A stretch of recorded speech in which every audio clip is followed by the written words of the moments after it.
LeBron James is easily one of the most scrutinized athletes in the world, and with popularity, fame, and success, that's expected, especially in this era of social media where we break down everything somebody does every second of their lives. But in today's video, we're going to dig a little deeper into the LeBron hate and why there's so much of it everywhere. But before we go any further, make sure you drop a like on this video. This is your boy David from NBA Knowledge. If you're not subscribed, what are you doing? Hurry up and push that subscribe button. For more content, make sure you press the bell as well. But without further ado, let's get back to talking about the king himself, LeBron James. When LeBron came into the NBA, he was dubbed the next Michael Jordan, and he didn't run away from any of those comparisons. He embraced it, as not only was his number the number 23, but he called himself the chosen one and got it tattooed on his back, which led a lot of old people very astray from complimenting LeBron James. They looked at it as a young guy being arrogant and, rushing to the spotlight too soon, if that makes sense. I don't agree with it, but you know how old heads think. And it also garnered the attention of many critics, but the main one being the popular guy, Bayless, who has said so many things about LeBron. It is crazy that he has built a career out of just straight up hating the guy, player hating. But then you move on to other guys like a Charles Barkley. And that's when you have to go further in LeBron's career, because when he was in Cleveland, he was known as the lovable guy trying to win a championship for his hometown, and he almost did it even in 2007, but eventually he lost in the finals, being swept by the San Antonio Spurs.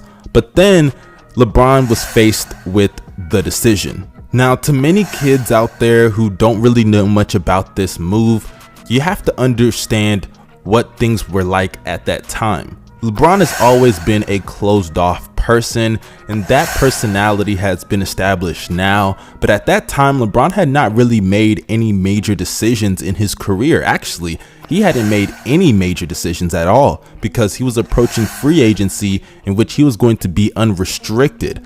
Obviously, he was going to resign his last contract because he was a restricted free agent, but now he actually had the chance to go anywhere he wanted to go. And it was obvious that the Cavaliers, as good as they had been with him, let's just be real, they didn't give him the requisite pieces he needed in order to win a championship. He never had a legit second guy. So leading into that decision, it was very clear that he could have left Cleveland. There were so many rumors he might go to New York, rumors that he might go to Miami to team up with D-Wade and Chris Bosh, and things just kept circulating around the league when it came to the news.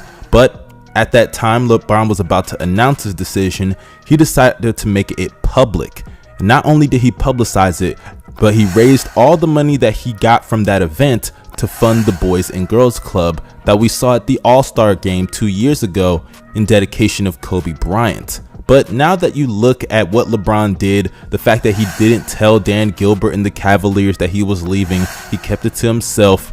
Honestly, that begged a lot of people looking at that situation saying, man, why did you do them like that? I mean, he left his hometown and he went to the Miami Heat. And personally, looking back on it, I hated that decision because I knew it was over for the league, but I didn't really hate LeBron leaving Cleveland. Cleveland was trash, man. Let's just call a spade a spade.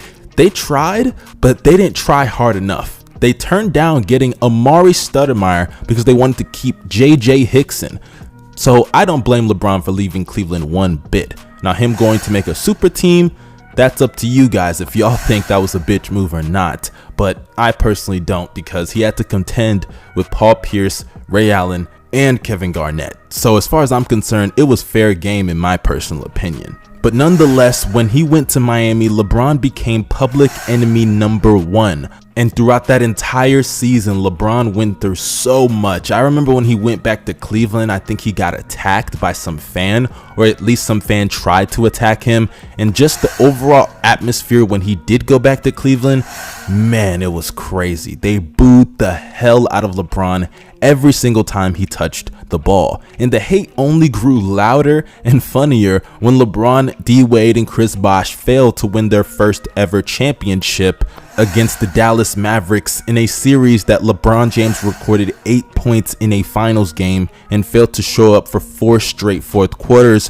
while Jason Terry and Dirk Nowitzki were torching him on the other end. And for haters, that was a lot of ammunition to say that LeBron's not clutch, and that narrative still stands to this day that people say LeBron is not a clutch NBA player, which is just ridiculous. But then it got even worse and the hate grew louder when you thought it couldn't, when LeBron went in the press conference and said, "Hey, I'm LeBron James and you guys are not."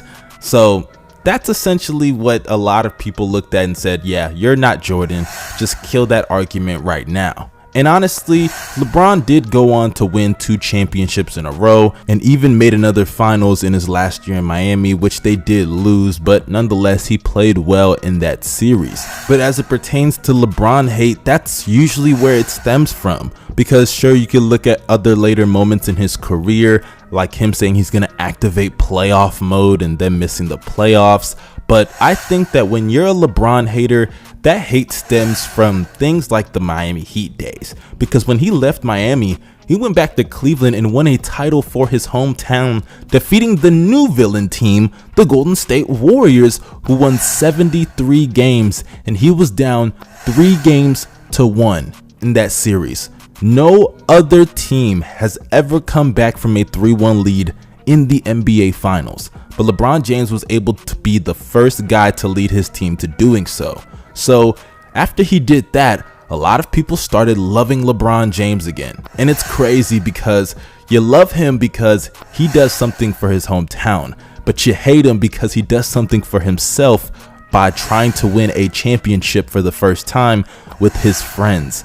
This world is a crazy world, and if you're an NBA player, you're definitely going to experience the crazy part of this world as it pertains to your criticism. And also another thing about LeBron that people hate are his fans. Man, I cannot lie, bronsexuals are some of the most annoying people in the world. They do crazy stuff on social media. Just go to any LeBron related, actually, you don't even have to go to a LeBron related post. It could be something about a different sport. For example, Naomi Osaka, shout out to her by the way.